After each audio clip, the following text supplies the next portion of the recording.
Hello दोस्तों, नमस्कार। कल फ्राइडे को मार्केट में एक बड़ा मूव रह सकता है, बहुत बड़ी हलचल हो सकती है क्योंकि देखो यूएस का इन्फ्लेशन का जो डेटा है। देखो बहुत बड़े जो फाइनेंस है, श्रीराम फाइनेंस वगैरह है, जैसे बड़ी कंपनी है ना, उनका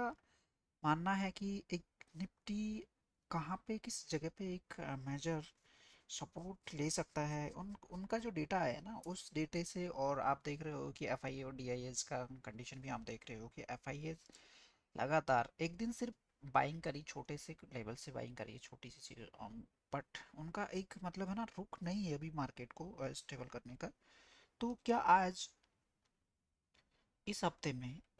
में जैसे कल फ्राइडे के दिन क्या मार्केट एक बड़े रेंज में, मतलब आपको देखने को मिल सकता है कि कहाँ पे एक मेजर ऐसे कौन कौन से सपोर्ट है जहाँ पे मार्केट हमें दिख सकता है। उन लेवलों को एक बार डिस्कस कर लेते हैं। क्या वहाँ से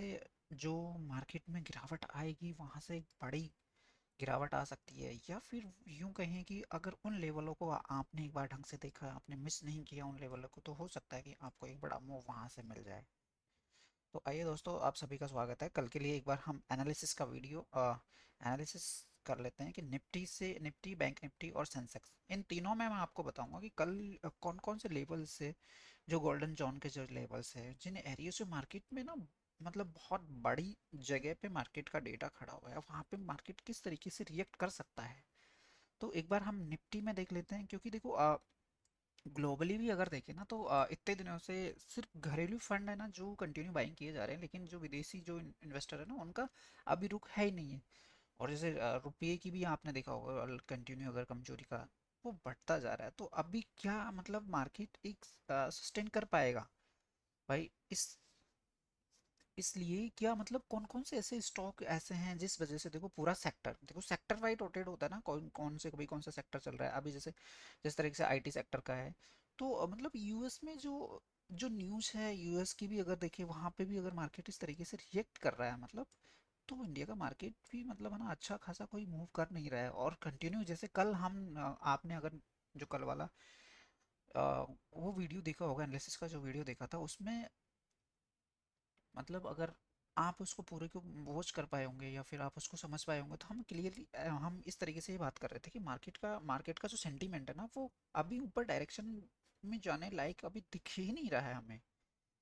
तो फिर उसके लिए अब कौन कौन से अहम लेवल होंगे, या फिर कौन कौन से गोल्डन ऐसे लेवल जोन जो होंगे जिन पे मार्केट एक बार रिएक्ट करता है, और वहां से अगर देखने को मिलता है तो अच्छा खासा आपको देखने को मिल सकता है। तो आइए एक बार निफ्टी से हम देख लेते हैं कि निफ्टी में हमारे गोल्डन जो जो एरियाज है, ये गोल्डन एरियाज ऐसे हैं, वहाँ पे मार्केट क्या होता है ना कि यहाँ पे इन जगह से, ये ऐसी जगह है, ये गोल्डन जो, इसका नाम गोल्डन जोन इसीलिए रखा है, ये ऐसी जगह है जहाँ पे बड़े बड़े इंस्टीट्यूशन जो प्लेयर होते हैं ना, वो बड़े बड़े इंस्टीट्यूशन कहाँ से अपना एक्शन देखते हैं, राइट। तो हम भी एक बार देख सकते हैं उन लेवलों को कि कौन कौन सी जगह पे क्या क्या चीज़ें दिखाई देने वाली है। तो आइए अभी स्टार्ट कर लेते हैं एक बार। निफ्टी जैसे अभी 25,800 के आसपास यहाँ हमें क्लोजिंग दिया था, लेकिन क्लोजिंग अगर कंटिन्यू अगर देखेंगे तो इस जगह पे ये एरिया ऐसा है 25,800 और 700 और 900, मतलब 700 से 900 के बीच का जो एरिया है ना, वो ऐसा एरिया है वहाँ पे मार्केट कंटिन्यू, मतलब वहाँ से निकल ही नहीं पा रहा। इस रेंज से अगर निकलता है तो वहाँ पे हमें कहाँ कहाँ पे मेजर रेजिस्टेंस दिख सकता है वहाँ पे, और कहाँ पे हमें मेजर सपोर्ट हमें दिख सकता है। तो जैसे अगर यहाँ पे देखिए 25,770 के आसपास का, अगर ये वाला एक मेक और ब्रेक लेवल है दोस्तों। अगर ये देखिए, आज की बात मैं बताऊं, आज अगर आपने देखा होगा तो सुबह जिस तरीके से मार्केट एक बार ओपन हुआ था, उसके बाद में देखिए, अब मैं आपको थोड़ा सा एक्सप्लेन करता हूँ पिछले वाला। देखो ये जो लेवल था ना, ये वाला जो गोल्डन जो सपोर्ट का जो लेवल था, ये लेवल ऐसा इंपॉर्टेंट लेवल है दोस्तों कि अगर यहाँ पे एक बार, बहुत टाइम पीछे भी आप देखेंगे तो पीछे भी इस जगह पे, जगह पे मार्केट ने बहुत बार सस्टेन किया है। आज अगर आपने देखा तो मार्केट एक बार वहां पे मतलब ना आया, लेकिन कंटिन्यू वहां से एक बार थोड़ी सी बाइंग आई, क्योंकि ये ऐसा लेवल है, उनको ये लेवल ऐसा है, अगर एक बार यहाँ से एक बार मार्केट गया ना भाई, तो आपको बहुत जबरदस्त नीचे देखने को मिल सकता है ना। तो वहां से अगर गया एक बार 25,770 के आसपास का, जो अभी हमें पहला गोल्डन रेजिस्टेंस सपोर्ट जो दिखाई दे रहा है, अगर एक बार यहाँ से रेस्पेक्ट करता है मार्केट, मार्केट जैसे फ्लैट खुलता है, देखो हम तीनों कंडीशन इसमें कवर करेंगे। अगर फ्लैट खुलता है तो आप किस तरीके से देख सकते हो, आपका व्यू कैसे रह सकता है ना। और गैप अप खुलता है तो आप किस तरीके से देख सकते हो, और गैप डाउन होता है तो आप किस तरीके से देख सकते हो। ये हम तीनों कंडीशनों को एक बार इसमें कवर करते हैं। तो फ्लैट खुलता है मार्केट, तो पहले क्या देखेंगे हम, फ्लैट खुलते ही मार्केट को पहला जो हम इसके पास में जो गोल्डन रेजिस्टेंस का जो एरिया है वो, और गोल्डन सपोर्ट का जो एरिया है, जैसे मान के चलो फ्लैट खुला और यहाँ पे कंसोलिडेशन करते करते पहला गोल्डन रेजिस्टेंस का एरिया है, इसको एक बार इसके पास में आता है और इसको रेस्पेक्ट करता है, तो दोस्तों ये ऐसा एरिया है ना, यहाँ पे बड़े इंस्टीट्यूशन इन्वॉल्वमेंट इनका यही इस जगह पे एक बार वो इन्वॉल्वमेंट होता है। उनका इन्वॉल्वमेंट क्या होता है कि अगर इसको कंटिन्यू करके मतलब यहाँ से नीचे जाता है मार्केट, एक बार इसको कंटिन्यू करता है, इसको ब्रेक करता है, तो हो सकता है यहाँ से ये इस वाले गोल्डन रेजिस्टेंस तक लेके जा सकते हैं। और यहाँ पे अगर इसको रेस्पेक्ट करता है तो हो सकता है यहाँ से एक बार दोबारा से यहाँ तक इस गोल्डन सपोर्ट तक इसको लेके आ सकते हैं। और अगर यहाँ से भी इन्होंने कंटिन्यू किया तो हो सकता है इसी तरीके से इस वाले गोल्डन सपोर्ट है जो 25,700 का, यहाँ तक लेके आ सकते हैं। और अगर भाई यहाँ से भी अगर नहीं नहीं जमड़ा ना मार्केट, तो आपको बहुत ज़बरदस्त चीज़ जो नीचे डाउन साइड में देखने को मिलेगी वो मिल सकती है। तो आइए उस हिसाब से एक बार बैंक निफ्टी का भी देख लेते हैं कि बैंक निफ्टी में हमें गोल्डन रेजिस्टेंस के जो एरियाज है वो हमें कहाँ दिखाई दे रहे हैं। अगर मान के चलो देखो फ्लैट की हमने उस पर बात करी, तो उस हिसाब से एक बार मैं निफ्टी में गैप अप की एक बार बात कर लेते हैं, और सेंसेक्स में एक दूसरी एक स्ट्रेटेजी की बात करेंगे हम। तो जैसे गैप अप की मैं बात करूँ, यहाँ पे गैप अप में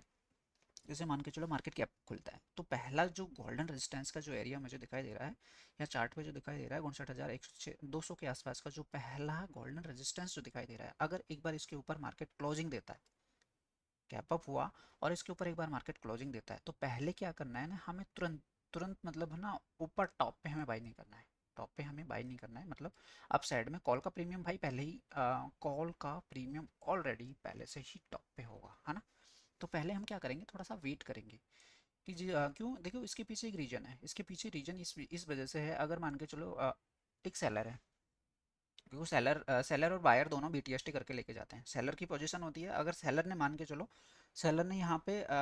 पहले खुलते खुलते सुबह के टाइम पे उसको गैप अप हुआ और उसको लॉस दिखाई दे रहा है, तो सेलर क्या करेगा, सेलर भाई हमारे से छोटे छोटे पॉइंटों का एसएल तो वो लगाता नहीं है, ठीक है। तो वो क्या करता है, उसको एवरेज करता है, एवरेज करके उसको उस जगह तक लाने की कोशिश करता है, एट लास्ट जहाँ तक उसका लॉस मतलब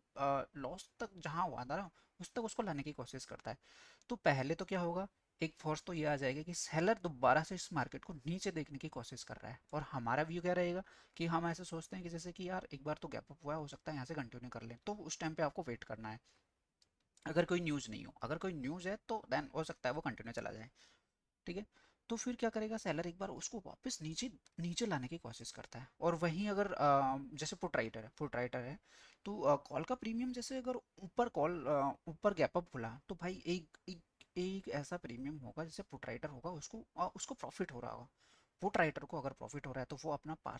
अपनी बुकिंग करता है, मतलब उसका प्रॉफिट बुक करता है ना। अगर ये वाला सेलर इसका लॉस बुक करता है, तो पहले 5 मिनट में आपको ये चीज़ें देखने को मिल जाएगी कि अगर वो लॉस बुक करता है तो मार्केट पहली 5 मिनट की कैंडल आपको इस तरीके की एक बार दिखाई दे, फुल बॉडी के साथ में एक बार दिखाई दे, और अगली 5 मिनट वाली कैंडल अगर कंटिन्यू अपसाइड में ही करती है, और उस टाइम पे डेटा भी आप देखते हो, अगर डेटा आपने देखा जैसे कॉल राइटर का डेटा कंटिन्यू कट रहा है, मतलब कॉल राइटर जो आ रहा है ना माइनस में आ रहा है, और कॉल राइटर प्लस में आ रहा है, तो आप समझ जाना कि सेलर ने यहाँ से इसको दोबारा से एवरेज किया है, इसको ऊपर नहीं जाने देगा है ना। तो इस तरीके से आप देख सकते हो, और इसमें इसमें भी वही गोल्डन सपोर्ट का जो एरिया जो नीचे हमें दिखाई दे रहा है 58,800 के आसपास का जो गोल्डन सपोर्ट का जो एरिया है ना, ये एरिया ऐसा एरिया है, अगर एक बार मार्केट यहाँ पे आया और यहाँ पे सस्टेन नहीं किया ना भाई, तो आपको बहुत ज़बरदस्त नीचे देखने को मार्केट मिल सकता है ना। और गोल्डन रेजिस्टेंस के एरिया एरिया जो आपको यहाँ पे देखो चार्ट में एक बार देख सकते हो 59,176 के आसपास का है, फिर एक बार इसको भी ब्रेक करता है, तो अगला जो गोल्डन रेजिस्टेंस है 59,431 के आसपास है, यहाँ तक हमें देखने को मिल सकता है। और गोल्डन सपोर्ट एरियाज की बात करें तो 58,800 पे यहाँ पे हमारा पहला सपोर्ट है, और दूसरा गोल्डन सपोर्ट की बात करें तो यहाँ पे हमारा 58,500 के आसपास का पहला दूसरा गोल्डन सपोर्ट है, और तीसरा गोल्डन सपोर्ट की बात करें 58,200 के आसपास का दूसरा सपोर्ट है। देखो दोस्तों इन एरियाज पे ही मतलब जो बड़े इंस्टीट्यूशन है ना उनका एक्शन यहीं पे देखने को हमें मिलता है, तो हो सकता है कि कल भी हमेशा की तरह मतलब कल भी इस तरीके से ही इंस्टीट्यूशन अपना एक्शन जो लेते हैं ना, उनका फिक्स चीज़ें हैं, वो अपने एरियाज पे ही एक्शन लेते हैं। जैसे ये बीच की जो जगह है ना, उनके लिए किसी काम की नहीं होगी, राइट। यहाँ पे ऊपर नीचे चलेगा मार्केट, लेकिन जो इनका एक्शन होगा वो यही होगा। आप देखिए यहाँ पे, अब जस्ट पीछे आप देख पा रहे हो ना, देखो ये वाला जो गोल्डन रेजिस्टेंस है ना, इसको एक बार रेस्पेक्ट किया है मार्केट ने भाई। यहाँ से दोबारा इसको पता था कि मुझे यहाँ से अगर ये ऊपर चला जाएगा तो ये इनकी पहुंच में नहीं रहेगा, ये ऊपर वाली जगह पे चला जाएगा, ऊपर का जो नेक्स्ट जो गोल्डन रेजिस्टेंस है ना वहाँ चला जाएगा। इस वजह से उन्होंने भाई यहीं से दोबारा से यहाँ तक इसको लेके आए गोल्डन सपोर्ट तक। अब वहीं एक बार देख लेते हैं कि सेंसेक्स में हमें क्या गोल्डन सपोर्टर के कौन सी जगह पे दिखाई दे रहे हैं और कौन सी जगह पे गोल्डन रेजिस्टेंस हमें दिखाई दे रहे हैं। तो अब सेंसेक्स में हम एक बात कर लेते हैं कि निफ्टी, बैंक निफ्टी में हमने गैप अप की बात करी, सेंसेक्स में हम गैप डाउन की बात कर लेते हैं, जिससे आपकी एक चीज़ और क्लियर होगी कि अगर गैप डाउन मार्केट में देखने को मिलता है तो जैसे 84,300 के आसपास का अगर एक बार मान के चलो मार्केट गैप डाउन होता है ना, और इसके नीचे कहीं देखने को मिलता है जो हमारा पहला गोल्डन सपोर्ट का एरिया है, इसके नीचे एक बार देखने को मिलता है मार्केट, राइट। तो पहले क्या करेंगे हम, वही कहानी की दोबारा से खुलते से हम डाउन साइड में नहीं देखेंगे, पहले मार्केट एक बार रिटेस्ट आए, रिटेस्ट मतलब वापस से एक बार इस वाले गोल्डन जो इसका जो अभी रेजिस्टेंस बन गया है, इस रेजिस्टेंस को या तो एक बार ये ब्रेक करे, या एक बार इसको अगर रेस्पेक्ट करता है तो यहाँ से नीचे वाला जो दूसरा वाला गोल्डन सपोर्ट का जो एरिया है 84,100 के आसपास जो दिखाई दे रहा है, यहाँ तक मार्केट दिख सकता है। अगर यहाँ से अगर इसको कंटिन्यू करता है, अगर मतलब इसको ब्रेक करता है, इसको ब्रेक करता है, तो हमारे जो नेक्स्ट गोल्डन रेजिस्टेंस का जो एरिया यहाँ तक हमें देखने को मिल सकता है। तो पहले जैसे ही खुलते से ही मार्केट अगर गैप अप और गैप डाउन में अगर उसी डायरेक्शन में मार्केट आपको देखने को मिलता है तो तुरंत आपको एक्शन नहीं लेना है। आपको सिर्फ ये गोल्डन रेजिस्टेंस के जो एरियाज है, जो गोल्डन सपोर्ट के जो एरियाज है ना, आपको इन चीज़ों को देखना है, क्योंकि देखो बड़े इंस्टीट्यूशन है ना, उनका सिर्फ इन्वॉल्वमेंट यही होता है, कहीं बीच में इधर उधर वो कहीं भी बाइक नहीं करते भाई। तो दोस्तों धन्यवाद, आई होप आपको ये चीज़ें बहुत तरीके से समझ में आई होगी, और आप कंटिन्यू मेरे साथ में कर रहे हो ना, तो आपने इन लेवलों को हर जगह पे भी देखा होगा कितने परफेक्टली और स्मूथली काम करते हैं। तो धन्यवाद दोस्तों।